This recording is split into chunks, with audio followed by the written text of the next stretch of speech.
It's 1998, and in September of this very year, Google was founded. People watch Titanic in the cinemas. Nintendo will, in November of '98, launch what will go on to be widely regarded as possibly the greatest video game of all time, in the form of The Legend of Zelda: The Ocarina of Time. Perhaps its title has come into dispute now that technology has moved on so much in its field. But, if you like BMWs, 1998 will also see the launch of something special. Something that many believe still remains the number one, the pinnacle of all things 5 Series, the BMW E39 M5.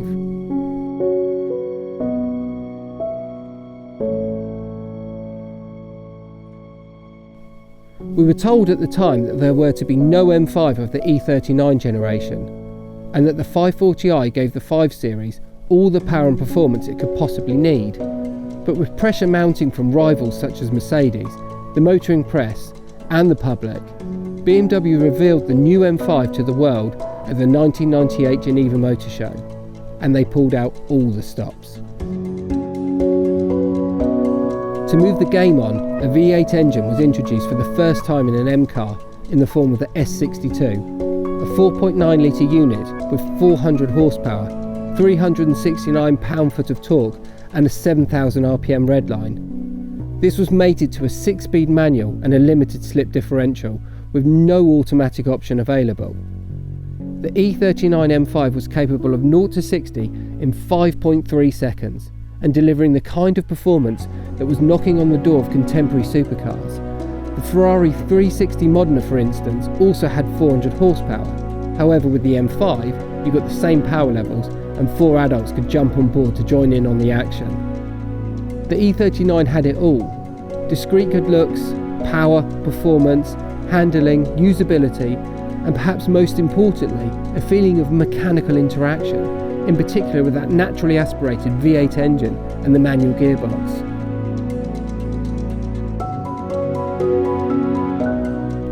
It received universal praise from the world's motoring press and has since gone on to become an icon for BMW's M division.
So you join us today in the E39 M5, considered by many to be perhaps the greatest M5 of all time. So what's it like to drive then?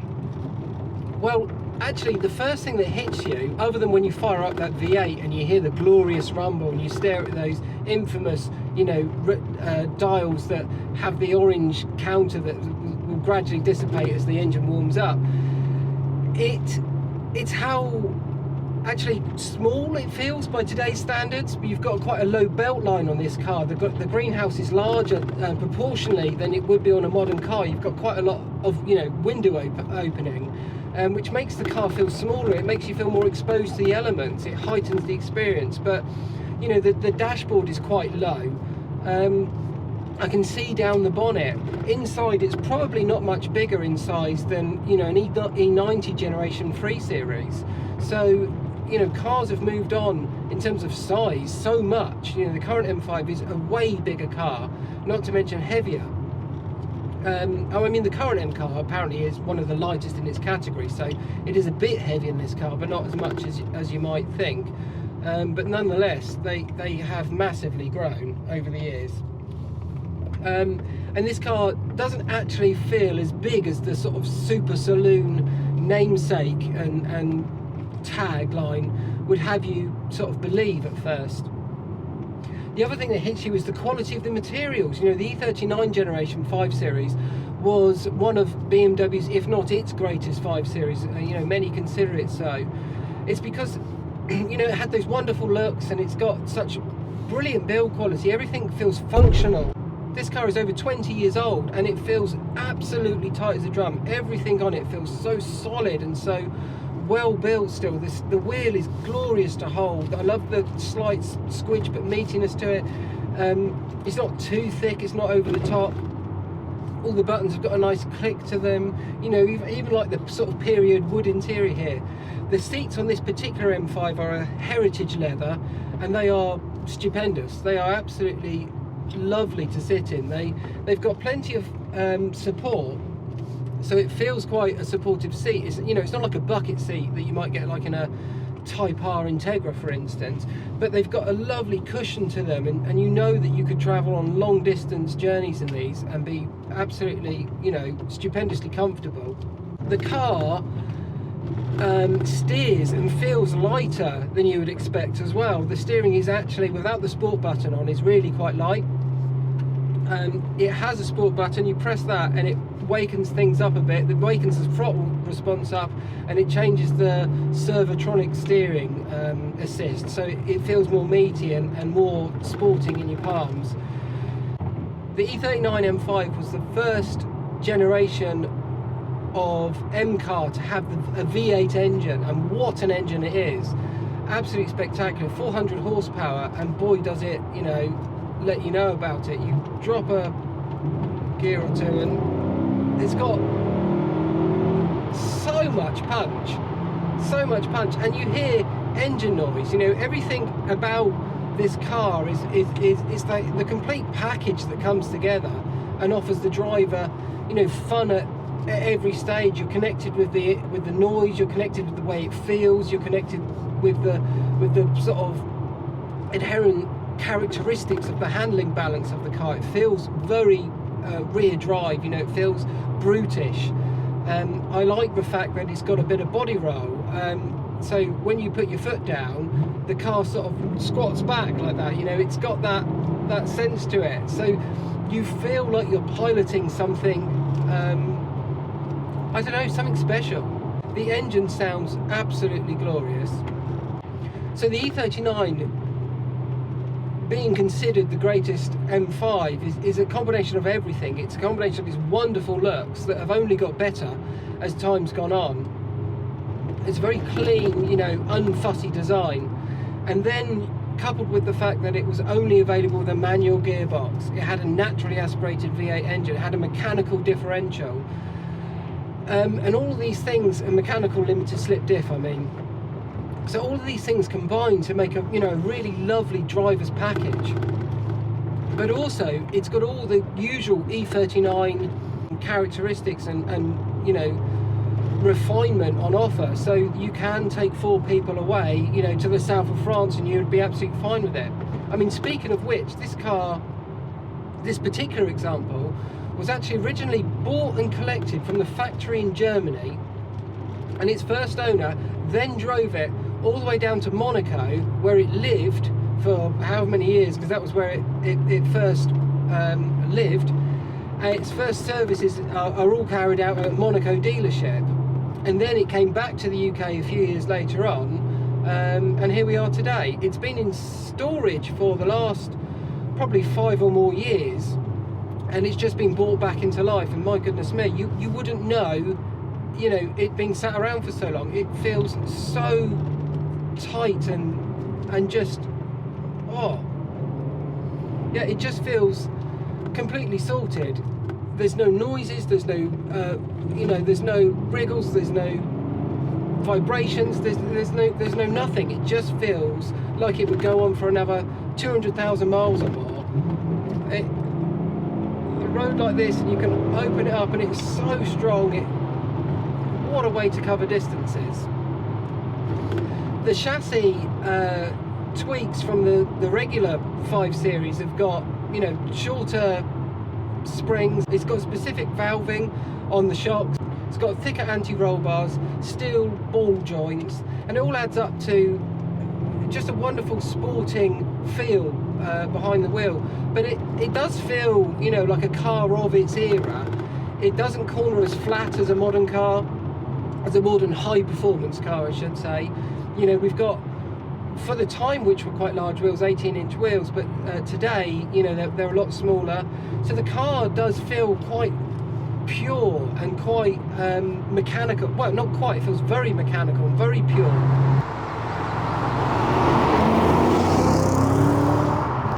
So you come around a roundabout like this, and you can feel a bit of roll, and you can feel, but it adds to the, you know, it adds to the characteristics of the car. You can feel its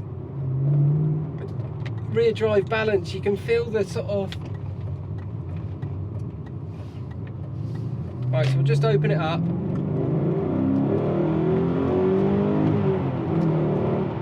Yeah, it's brutal. It sounds so glorious, and it's so connected. You know, a modern car, a modern high performance super saloon will offer more straight line speed, but you know, do you need it? Absolutely not. What you need is that engine. What you need is that howl, that growl. Yeah, and it's engine noise, you know, nothing's being plumbed through. It's the raw intake and exhaust that you can hear, and the way it feels.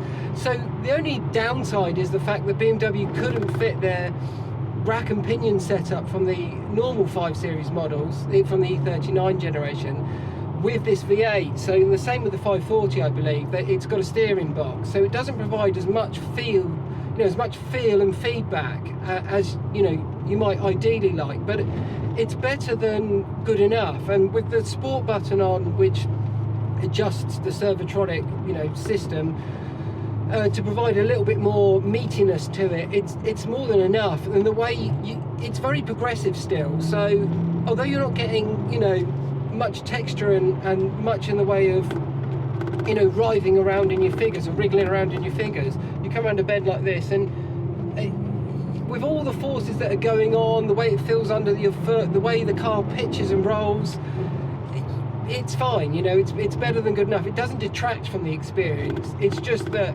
if you had, you know, spectacular steering feel as well, it would really heighten it. So that is, you know, pretty much the only downside, that and the thirst with the price of fuel today. But yeah, coming down a road like this, it's just such a joy to pedal. It really is. It's a brute, but because of the fact that cars have grown so much, it doesn't feel quite as big and, you know, ungainly as you might have thought. It does actually feel quite agile. It weighs 1795 kilos, which, you know, isn't actually that light, but it is light by comparison to, you know, all of the cars that have followed since. And it's the raw, organic, sort of mechanical, it's just the raw, mechanical, pure feeling of this car that provides it with such joy, and I'm sure has given it this reputation of being perhaps the pinnacle of BMW's M division for the 5 Series model lineup. I've really enjoyed, getting to experience this car, and I hope I've given you a picture of what it's like to experience it.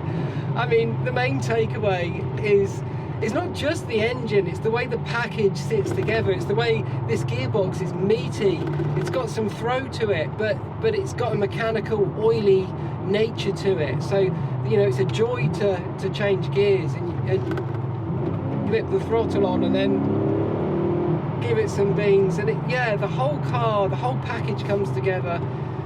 It's how solid the car feels. This generation 5 Series, I'm sure many people will know all about them, but yeah, what a joy to experience, and what a car, what a piece of BMW history.